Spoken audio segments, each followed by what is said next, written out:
Maraming pinapahalagahan ang tao. Maraming inuuna. Many priorities occupy front seats in our lives. At meron tayong nalilimutan at yung kuminsan ay ating dapat alalahanin, happiness naman. Yan ang pamagat ng ating pag-aaral. Make room for happiness in spite of your many prerogatives and priorities. Salamat, Panginoon, dahil kami ay mahal nyo at gusto nyo kaming maging masaya. We thank you, Father, that you are concerned about us and you want us to be happy, to be fulfilled, to have a fruitful, meaningful life. At sa pag-aaral namin ng iyong kalooban, Panginoon, pagkalooban nyo kami ng karunungan kayo maunawa, masundan, at ng aming makamit ang plano nyo para sa amin. We ask you to teach us. Hold us by the hand and guide us through life. At ngayon, Panginoon, nang hinalangin namin, kayo po ang maging tagapagsalita, kayo ang mangaral. Gamitin nyo lang ang inyong lingkod, ngunit tinig nyo ang nais naming marinig at sundin. Bless your people. Lift up your holy name, and we praise and thank you in the name of your Son, Jesus. Amen. People expend their energies, their time, their lives on many issues like survival. Inuubos at ginugugol ng tao ang kanyang lakas para lang mabuhay. Trying to live, maghanap buhay, o kaya people expend their lives on duty.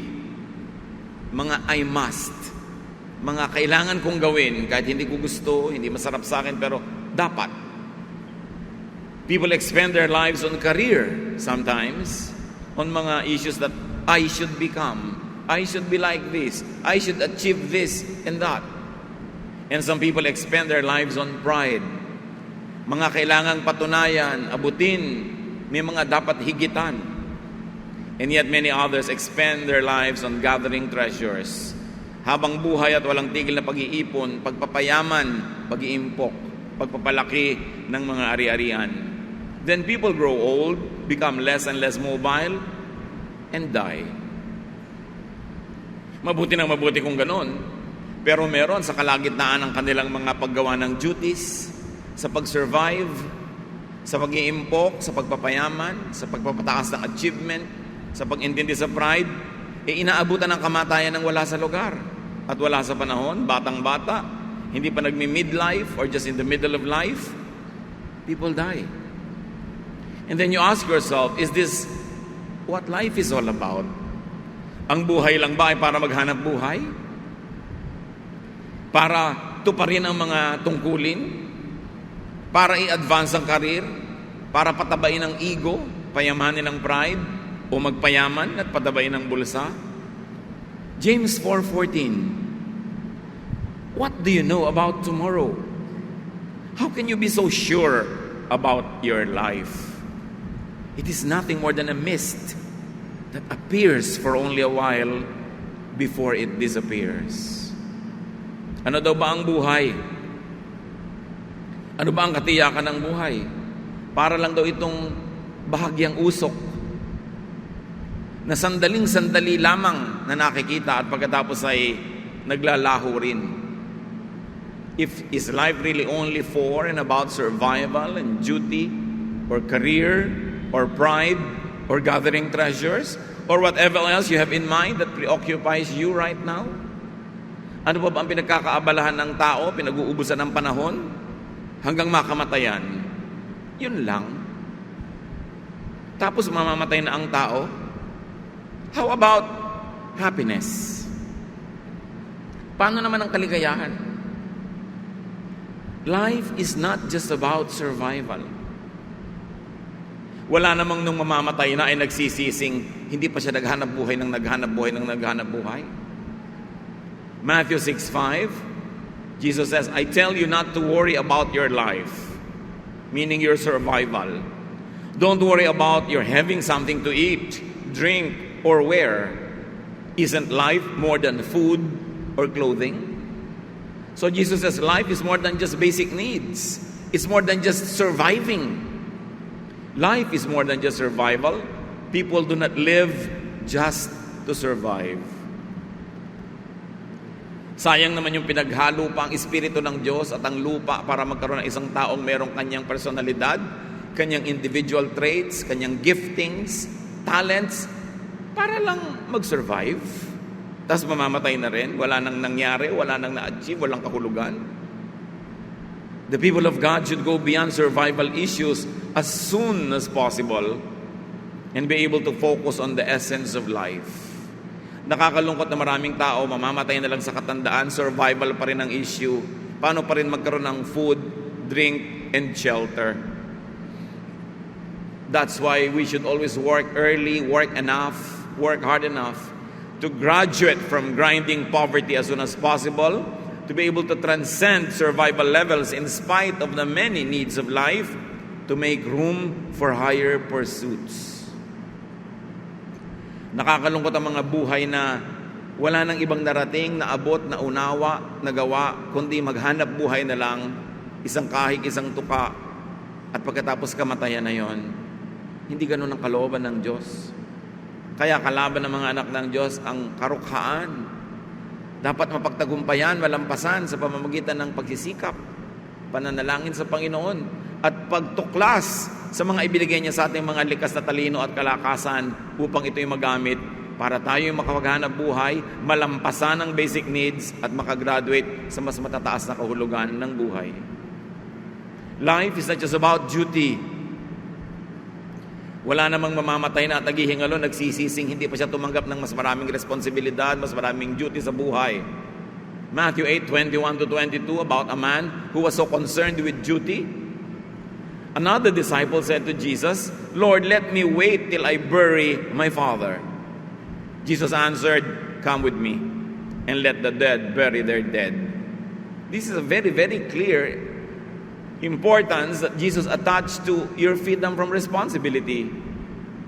Para sa atin, lalo yung tayong mga taga-silangan tulad ng mga Israelites, napakahalaga na mailibing natin ang magulang natin, mailibing natin ang mga mahal natin sa buhay, na isang sagisag ng mga tungkulin, pananagutan sa kapwa, pag-aalaga, pagtingin sa ikabubuti ng mga mahal natin sa buhay. Pero sa kabila nun, sinabi ng Panginoon, nung may niyayaya siyang sumama sa kanya, at sabi, "Saka na po ililibing ko pa ang tatay ko eh." Sabi, hayaan mo na yung mga patay ang maglibing sa patay, ang aasikasuhin natin ay ang mga buhay, sumama ka na sa akin, ngayon na. Hindi naman siya tinuruan na maging walang utang na loob sa magulang o maging walang kwentang tao, pero ipinapakita ni Jesus, hindi ka lang nabubuhay para sa ganyan mga domestic duties. Hindi ba napakarami mga tao hindi na nakagraduate sa domestic duties? Nag-alaga na ng anak, pagkatapos mag-aalaga pa ng apo hanggang kamatayan na, hindi na lumaya kahit kailan. Kaya napakahirap ng mga anak na hindi nagpapakatino. Maaaksidente ka, makukulong ka, o magkakaroon ka ng permanente kapansanan dahil sa kapabayaan. Tapos ang magulang mo hindi nag-graduate ng pag-aalaga sa'yo, hanggang pagtanda mo, alagain ka pa rin. Kailan pa sila makakagawa ng ibang bagay? Kaya sabi ni Lord, dapat lumampas ka sa mga ganyang tungkulin. May iba pang dahilan kung bakit ka nabubuhay. Hindi naman ibig sabing talikuran natin ating mga tungkulin, pero gawin na agad, tapusin na, at turuan ang lahat ng kasama natin na maging responsable din para hindi ka naman laging ikaw na lang ng ikaw nakatali sa duty na wala ka nang magawa na iba pa. People should be able to do their duties, then go beyond just doing their duties, to graduate from duties to higher meanings of life. People should be able to focus most of their lives on what is truly meaningful to them. Hindi yung what is meaningful to their community, to their family, to their loved one, na natali na lang sila doon, na parang wala silang sariling buhay, sariling espiritu, at sariling pagtawag ng Panginoon sa kanila. Meaning not to others, but meaning, and not to people's expectations and impositions, but to be able to attach meaning to your life according to what life means to you. What is important to you after you have done your duties to others. So be free from duties, from so many commitments and so many entanglements, as much as and as soon as possible. Do your duty, then move on. Hindi yung mga anak na naging duty na nila na mag-alaga ng magulang, ng kapatid, mamaya pamangkin naman, mamaya mga apo naman ng nanay nila, hindi na sila gagraduate para makamove on naman sa ibang bagay. Do your duty, pay your dues, but don't get stuck with duties because God wants you to do many other things, especially things that are meaningful to you because God loves you and it is important to God what means a lot to you. Pati ang Biblia, marami pong itinuturo ng pagpapalaya sa sarili, kahit pa nga doon sa mga legally bound. Sabi, kailangan makawala ka kung bigla ka natauhan na natali ka pala ng sobra. Proverbs 6:1-5, My child, suppose you agree to pay the debt of someone who cannot pay alone. Then you are trapped by your own words, and you are now in the power of someone else. Here is what you should do. Go and beg for permission to call off the agreement. Do this before you fall asleep or even get sleepy. Save yourself just as a deer or a bird tries to escape from a hunter. Kung bigla ka nagkamali, pumirma ka ng kasulatan, nag-commit ka na mag-guarantee ng utang na may utang, tapos hindi siya makabayad, na-realize mong, di ikaw ngayon na magbabayad. Ikaw ang matatali, ikaw ang mahihirapan. Sabi, kumawala ka sa usapan na yan. In the first place, hindi ka dapat sumuot at sumuong sa kanyang mga responsibilidad na hindi mo naman kailangan gawin. Call off the agreement is what the Bible says. Save yourself. Escape. Tulad nung kung paano gustong tumakas sa mga ibon na nahuhuli ng mga bitag. Kung paano gustong tumakas sa mga usa na nahuhuli ng mga traps. Magpumiglas ka. Huwag ka magpahinga. Magmadali ka. Set yourself free. Huwag kang pupunta sa mga commitment na hindi ka tiyak. Kaya nga yung mga lagi nagtatanong sa akin, nakatakda na po ako ikasal pero may duda ako. Ano po kaya ang gagawin ko? Call it off! Nakakahiya po, nag-usap na ang mga pamilya, nakakahiya, may ganito na. Mahihiya ka na ngayon kaysa mahihiya ka next month, maghihiwalay din kayo, kahihiyan din yun. Dahil kung talagang kayot kayo, lumipas man ang linggo o buwan, kayot kayo pa rin yun, magkakabalikan kayo. Paano kung nagpakasal ka agad, hindi ka tiyak? Tapos yung pala, hindi naman siya ang para sa'yo. Hindi ikaw ang para sa kanya. And to make it worse, may iba kang natagpuang siya palang bagay sa'yo. Paano? Committed ka na. Kaya hindi ka agad-agad nagko-commit, lalo yung mga pakasal-kasal na yan, dahil lang kahiyaan. Nagkamali po kami, may nangyari na. Nagkamali na pala kayo, dadagdagan nyo ng pangalawang pagkakamali, magpapakasal kayo nang hindi kayo handa. May magiging pangatlong pagkakamali yan, maghihiwalay naman kayo ngayon. Bakit dadagdagan mo at pahihirapan mo ang tali sa buhay? Life is not just about commitments and duties. Life is not just about career. Merong hindi na matapos-tapos sa pakikipagpaligsahan, pakikipag-contest. Na-prove na ang lang dapat ang i-prove, na panalunan na ang dapat ng panalunan, nakuha na ang lahat ng dapat kuhaning tagumpay, ayaw pa rin tumigil. Wala namang nung mamamatay at naghihingalo, nagsisi na hindi pa siya nagdagdag ng karir, nagdagdag ng award, nagdagdag ng ganito at ganong karangalan sa kanyang buhay. Ecclesiastes 4:4, Then I realized that we work and do wonderful things just because we are jealous of others. This makes no more sense than chasing the wind. Sabi niya, alam niyo na pag-isip-isip ko, ang daming ginagawa ng tao, na kaya ka lang talagang nagpapakahusay, nagpapakagaling, meron ka lang gustong talunin. Nagpapaka first honor ka, hindi dahil talagang uhaw na uhaw ka sa karunungan, at gusto mong matuto, gusto mo lang mas mataas ang grade mo kaysa doon sa katabi mo. Palaki ka ng bahay, hindi naman dahil kailangan mo, kundi dahil gusto mong talunin yung isang kumari mo sa kabilang barangay na ang laki ng bahay. Sabi, ang dami nating ginagawa. Nahihirapan tayo, nagpapagod, nagsasakripisyo, tinitiis na malayo sa mga mahal sa buhay, tinitiis natin na mawala ng mga kaibigan, tinitiis natin ang hirap. Para ano? Para ka lang maging number one? Hindi naman lahat ng nagiging number one masaya. Hindi naman lahat ng nananalo o may napakalaking karir, talagang masaya sa buhay. People should not waste their lives building careers only because they are jealous or envious of others. At kahit ikaw pa ang manalo sa takbuhan na yan, sa takbuhan next year, may mananalo ng iba. Sabi nga ng Desiderata, do not compare yourself with others. For always there will be the better and the lesser person than yourself. So be happy achieving, be happy doing great things, but do not achieve more than you need in life, and do not sacrifice so much just to achieve, just because you are running a contest with the whole of humanity. It is vanity, it is a chasing after the wind. Sayang ang life, sayang ang time, sayang yung months and years. Careers do not define life. Careers can add spice to life. Careers can bring good things to life, but you don't live and you don't dedicate your entire life just to have a career.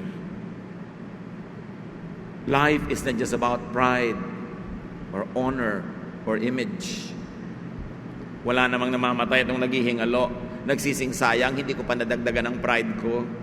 Sayang, mas hindi ko napaganda ang image ko. Lagi ang pinanghihinayangan, sayang, hindi ako nakapag-Google ng maraming panahon na kasama kayo ng mga mahal ko sa buhay. Sayang, hindi ako nakapasyal ng mas marami pa. Sayang, hindi tayo tumawa at kumain ng mas marami pang beses, mga mahal ko sa buhay. People work, sacrifice, do all sorts of things just to feed their ego, their pride, and their image. Aanin mo ang image. Ang mahalaga, masaya, payapa, tahimik ang buhay. Marami mga magulang, sobrang i-drive ang mga anak, minsan to the point of cruelty, just because of image, just because of what people will say. Kailangan mag-pretend ka, kailangan mukha kang mahusay for the sake of what people will say. These people that will say things will never make you happy anyway. Dapat mahalaga sa atin, mga kapatid, kung sino ang mahalaga. Sino ang papahalagahan natin? Yung pag natumba ka dyan, yung magbabangon sa'yo. Yung pag nagkasakit ka, mag-aalaga sa'yo. Yung pag namatay ka, maglilibing sa'yo. Yun ang mahalaga. Hindi mga kapitbahay na chismosa. Hindi mga critics sa kailangang impresen. Ang mahalaga, yung taong nagpapahalaga rin sa'yo. Kadalasan nalilimutan natin yon. In our strive for pride, for honor, for image, we neglect, and sometimes we are even cruel to those who love us. Aanin mo ang paghanga ng madla. When you talk to everyone, you talk to no one. When everyone adores you, it doesn't mean any one of them in particular loves you. Kaya dapat pinapahalagahan natin. Bakit? Again, sayang ang panahon. Sayang ang buhay. What is life? Sabi sa Bible, 70 years. At kung malakas ka, 80. Kung sobra kang pinapalad, baka madagdagan pa. Pero pagkatapos noon, the dust returns to the ground where it came from, and the spirit returns to God. Sayang yung buhay kung hindi ka naging masaya. Kung hindi ka nagpasaya ng mga nagmamahal sa'yo, at hindi ka naging mapayapa at tahimik.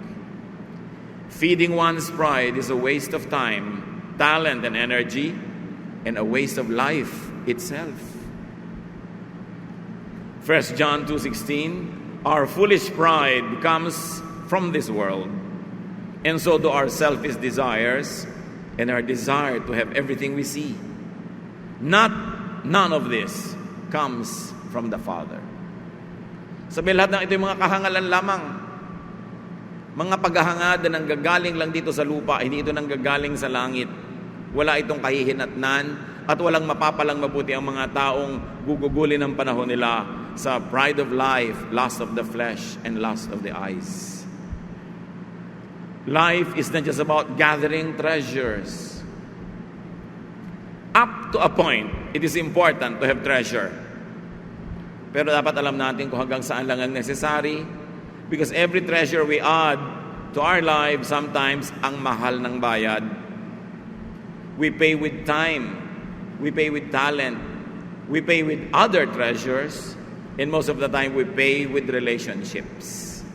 Na sa pagpapayaman, kumisan ang nasa-sacrifice, aking pakikipagmabutihan sa kapwa.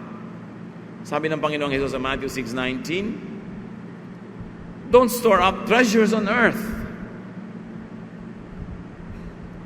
Moths and rust can destroy them, and thieves can break in and steal them.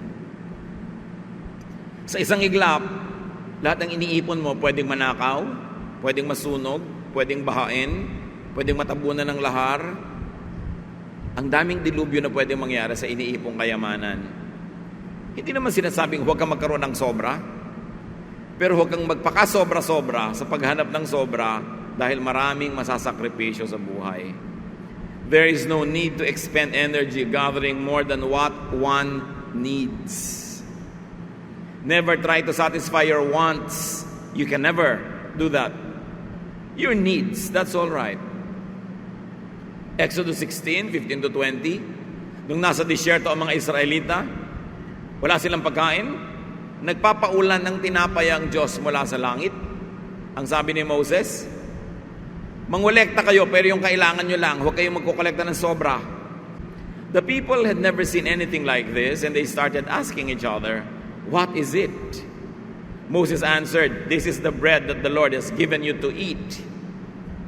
And He orders you to gather about 2 quarts for each person in your family. That should be more than enough. They did as they were told. Some gathered more and some gathered less according to their needs, and none was left over. Moses told them not to keep any overnight. Some of them disobeyed. But the next morning, what they kept was stinking and full of worms, and Moses was angry. Napakaganda ng lesson ito eh. Nagpapaulan ng Diyos ng tinapay sa disyerto. Pinapatunayan niya na mahal niya ang mga tao at ibibigay niya ang kailangan. Sabi ni Jesus, sabi ni Moses, kada tao sa inyong pamilya, ganito lang ang toka, ganito lang ang takal na dapat niyong kolektahin para sa isang araw lang. Huwag kayong magtatabi ng sobra sa gabi para kinabukasan. Ang gusto kasi ng Panginoon, ibigay sa iyo yung kailangan mo kung kailan mo kailangan, hindi yung nakareserba. Dahil mamaya, hindi ka na sa Panginoon umaasa, doon ka na sa nakareserba umaasa.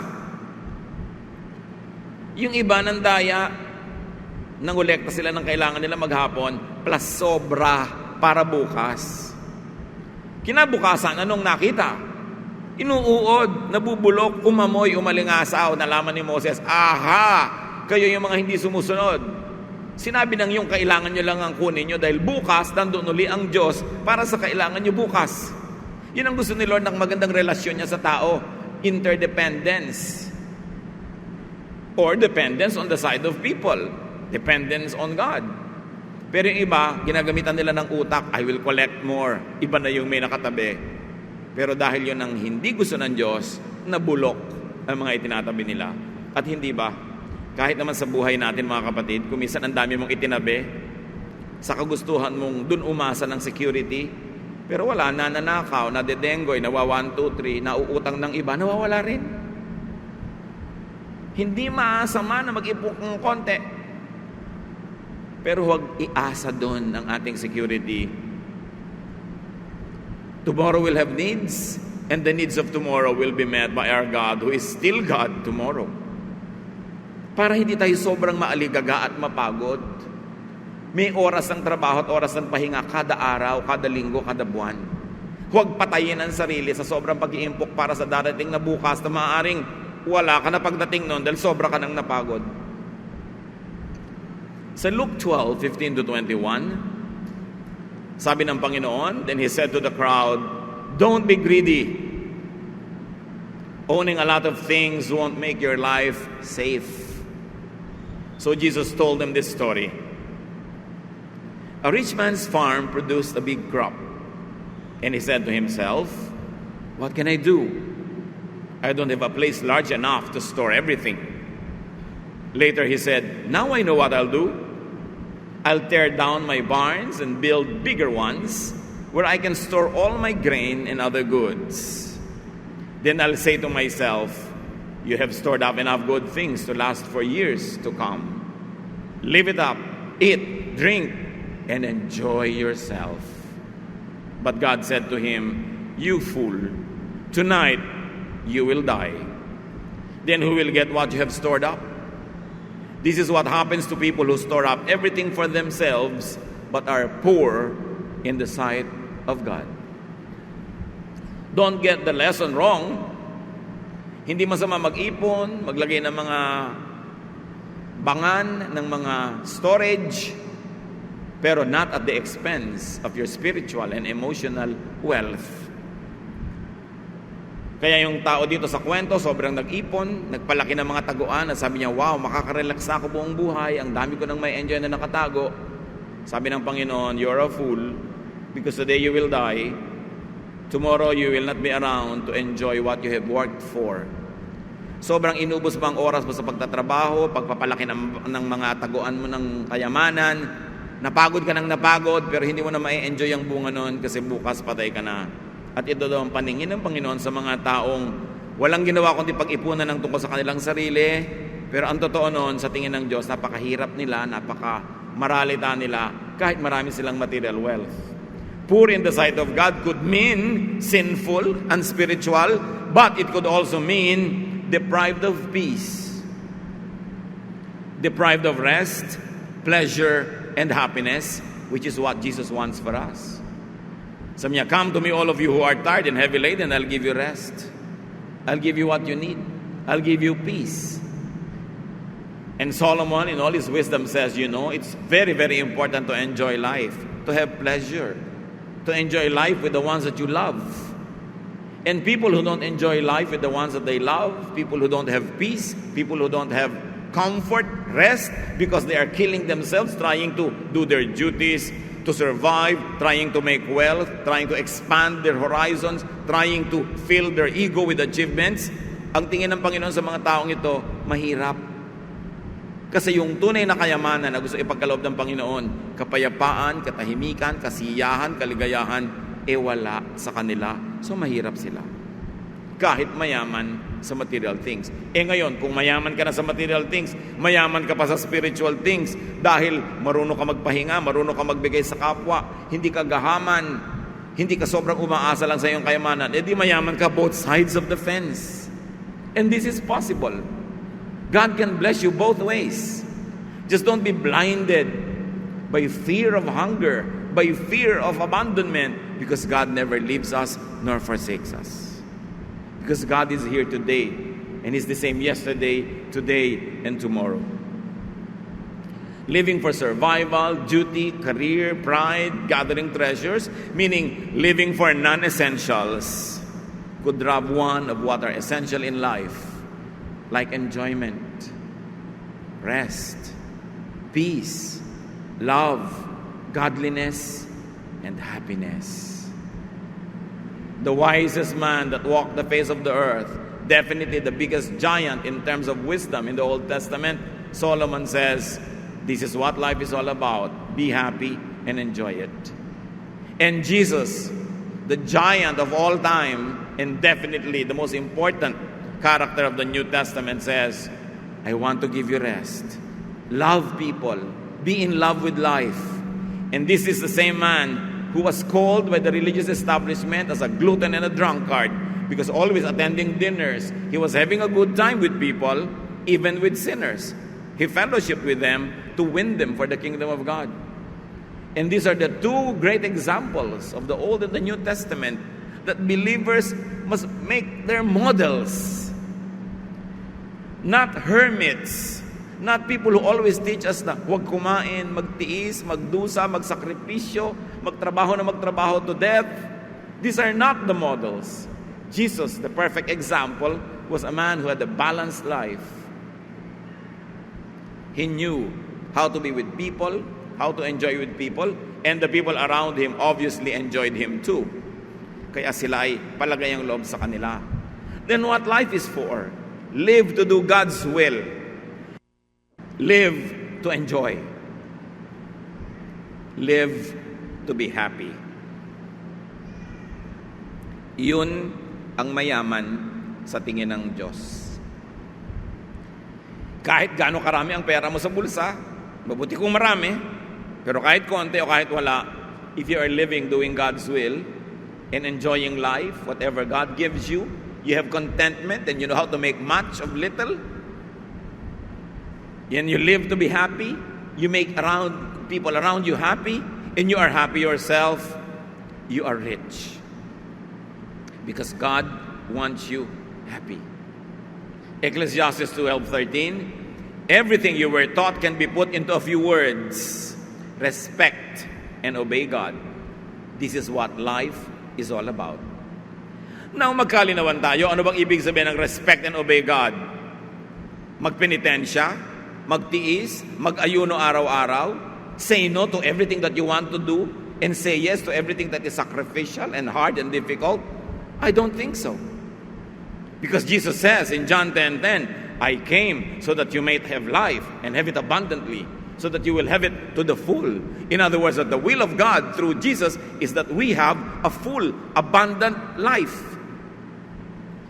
Sobra kasing nag-glorify sa relihiyon yung laging nag-fast, yung laging nagtitiis, laging saying no to physical needs and physical wants. Samantalang Diyos din naman ang nag-design ng ating katawan at siya din ang nag-design ng ating mga needs. So bakit lagi mong sasabihin ng no?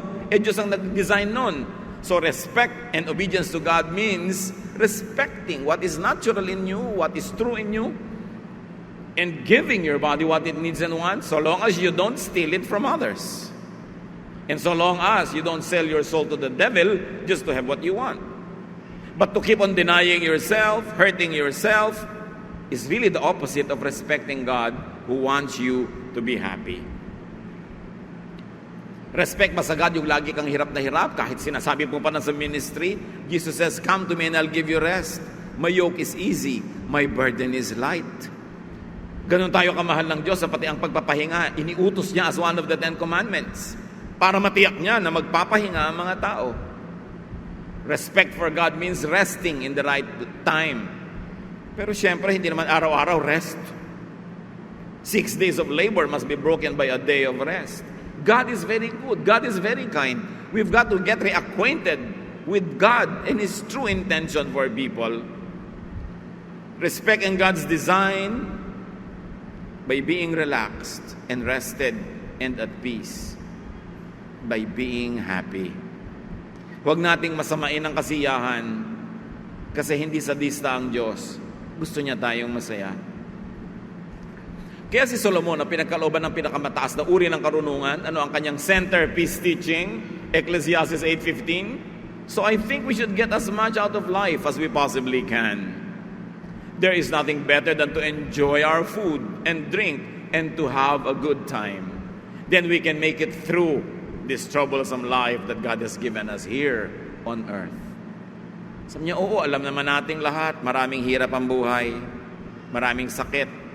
May mga mahal ka sa buhay na may sakit, na mamatay, hindi matutupad lahat ng pangarap. So ano na lang ang comfort nating mga tao? Let's make do with what is available. Let us enjoy the food and the drink that God gives us. Let's have a good time, because that's how we are fortified and strengthened to face many dark days.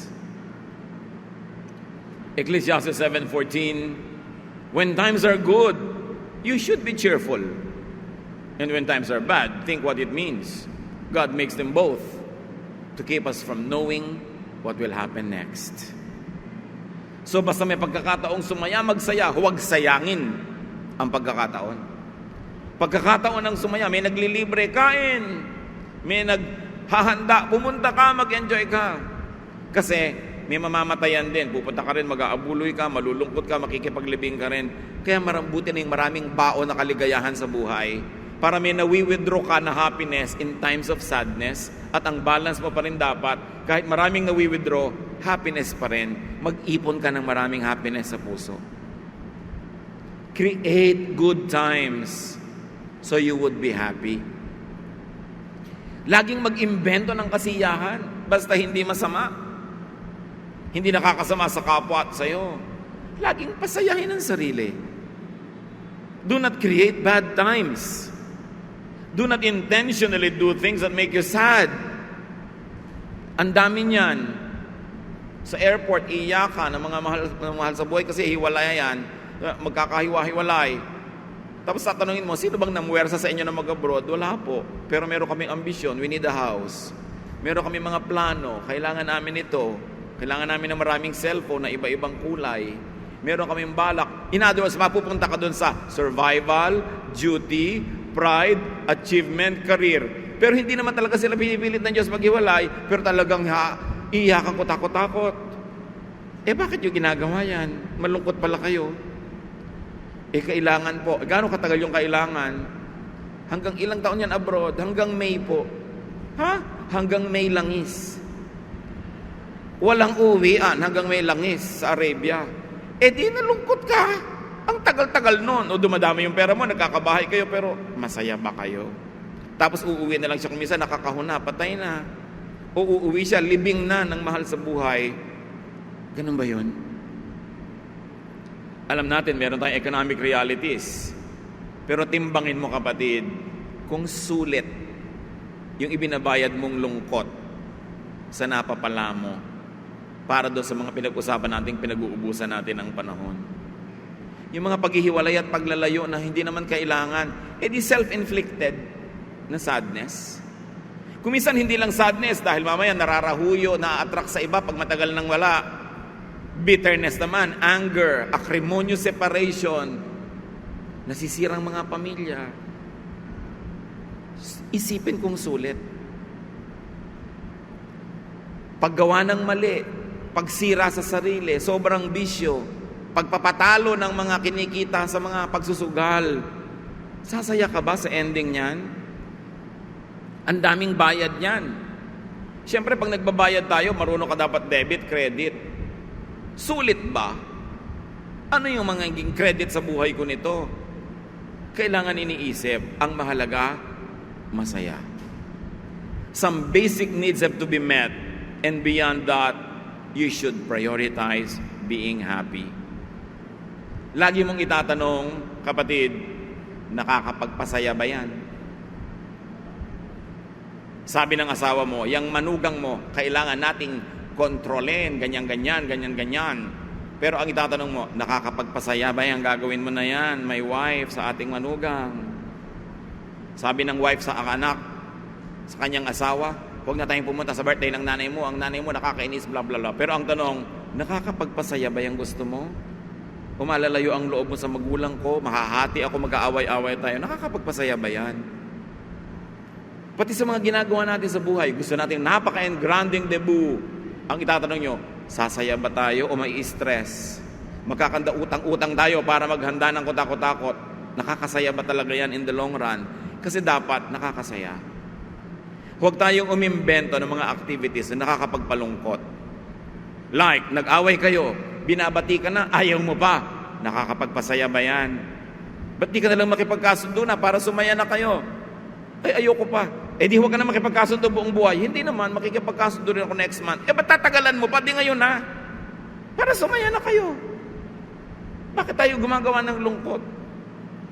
Sa dinami-rami ng ginagawa, mga kapatid, sa inaatupag at inuuna, happiness naman. Sabihin nyo nga, sa katabi nyo yun. Kung sa pamilya nyo, laging nag-aaway-away ng konting mana, bulok na piano, isang dangkal na lupa sa kuko. Sabihin nyo, mga kamag-anak kayo, happiness naman tayo. Tama na yung mga gulo na yan, bigaya na lang dahil magkakandamatay na tayo, tatanda na tayo. Happiness naman. Tama na yung sobrang mga sakripisyo, gulo, contest. Dapat happiness naman. Para kung namatay ka, nakangiti ang iyong bangkay. Kasi nakakita na ba kayo ng bangkay na nakaratay na nga ganun sa kanyang kabaong, mukha pa rin talagang nahihirapan. Kasi nakamatayan na ang hirap. Pasayahin ang buhay. Yan ang gusto ng Diyos para sa atin. Let others live to do God's will, not yours. At syempre, sa pagpapasaya ng buhay, hindi lang buhay mo, buhay din ng kapwa. Do not dominate others. Hayaan mong hanapin nila ang pangarap nila, sundin nila ang kagustuhan nila, ibigin nila ang gusto nilang ibigin, mahalin nila ang gusto nilang mahalin. Kasama yan sa pagpapasaya ng buhay. Hindi dinidikta sa mga anak kung sinong mamahalin nila. Bagamat we can advise, and because of experience, many parents can detect a problem in-law to be. Kaya makikinig kayong mga anak sa mga magulang, but at the end of the day, yung magpapakasal, yung iibig, ang magpapasya. At ano man ang gawin niyang pasya, lalo't pinakasalan at asawa na, mga biyanan, tanggapin nyo na ng buong buo. Kasi asawa na yan ang anak nyo. Magulang ng inyong apo. Ayaw nyo pang tanggapin, iniirap-irapan nyo, sinisipa-simangutan. Nakakapagpasaya ba yan? Yun ang tanong. Ano ba makakapagpasaya? Di tanggapin mo na, total miyembro na ng pamilya mo. Nakakabit na sa kanya yung apelyido nyo ng inyong marangal na angkan. Di tanggapin mo na para masaya. Do God's will, not yours. Let others live to enjoy their way in their terms, not in your terms. Malakas magpalungkot yung dinodomina mo ang kapwa. Ikaw ang nagdidikta sa kanya kung paano siya mabubuhay. Not even God does that. Let others live to be happy. Gawin nating ministry, mga kapatid, magpasaya ng kapwa. Yung iba, ang daming ministry sa church, ha? Makuba-kuba na sa ministry. Wala nang oras sa sarili at sa pamilya sa ministry. Pero wala namang napapasaya. Yung iba nga, ang ministry pa, mamintas. Mang-chismis, mang-judge. Look, magpasaya tayo ng kapwa. Ang magandang mission yun. Kahit wala kang doktrina, kahit wala kang official title, pag nagpapasaya ka ng kapwa, ang tingin sa'yo ng Diyos, ang galing-galing na worker, ang yaman-yaman, ang buti-buti. Kasi ang ministry ni Jesus, magpasaya ng tao. Tumanggap ng tao, magmahal sa tao. Set people free, especially if you have the power over them. Power is given by God. Use power to act like God, and God loves. God sets free. God nourishes. Kung tayo nakakahiram ng kapangyarihan, ano man yon, gamitin natin para magpasaya, hindi para magpalungkot. Gamitin natin para magbigay, hindi para magnakaw sa kapwa. Gamitin natin to make the world a better place. And always ask the question, pampasaya ba yan? Pag meron kayong tantrum, meron kayong palabas sa buhay, may arte, itanong mo muna sa sarili mo, manalamin kayo kapatid, sabihin nyo, pampasaya ba ang arte mo? Kung hindi, tigilan. Sayang ang buhay. Sayang ang taon, ang buwan, ang linggo, ang araw, ang oras. Kung lungkot, imbes saya ang ating kapiling. Sa mga puro na lang survival, duty, career, pride, gathering of treasures, happiness naman. Life is short. Happiness for you and your loved ones, and very especially, happiness for those who love you. Pasayahin natin yung mga nagmamahal sa atin. Huwag natin silang laging punuin ng worry, pag-aalala. Patahimikin natin ang loob nila. Mga anak, kung gusto ng mga magulang yung umuwi kayo ng maaga para mapayapa ang loob nila, pasayahin nyo sila. Huwag yung papag-alalahanin. Be responsible parents para ang mga anak hindi natatakot, na-insecure about their future. Alam nyo, ting nagtatalo at nag-aaway ang mag-asawa, na-insecure ang mga anak, baka maghiwalay sila, paano kami? Be kind to those who are around you. Why do things that prevent happiness? This is the greatest deception of the devil. When you are induced to do things that make you and other people unhappy, this is not the work of God, this is the deception of the evil one. Why do things that cause unhappiness? Ama namin, salamat sapagkat kayo'y mahal namin at mahal nyo kami. Salamat dahil gusto nyo kami maging maligaya sa buhay. Ipamukha nyo sa amin kung anong mga pagkukulang namin na lumilikha ng lungkot sa aming sarili at sa kapwa. Turuan nyo kami maging responsible para sa aming sarili, para rin sa iba, para mas maraming sumaya, mas madalas, mas tumagal ang kasiyahan, at maharap namin ang lahat ng hamon ng buhay na cheerful, empowered by you and by your love. And Lord, as we make others happy, as we make ourselves happy in good ways, may we glorify you and may we give you delight. Pagbulay-bulayan natin sumandali mga kapatid ang kahulugan ng mga pinag-aralan natin na ito at hingan sa Diyos ng application sa pang-araw-araw na buhay. Let's bow before the Lord and spend some time in silence. Oh Lord, teach everyone. Kayo na nakakaalam ng bawat detalye ng buhay ng bawat isa. Teach us how we can be happier and how we can make other people happy. And we thank you that you want us to be happy. Be alone with the Lord in silent reflection.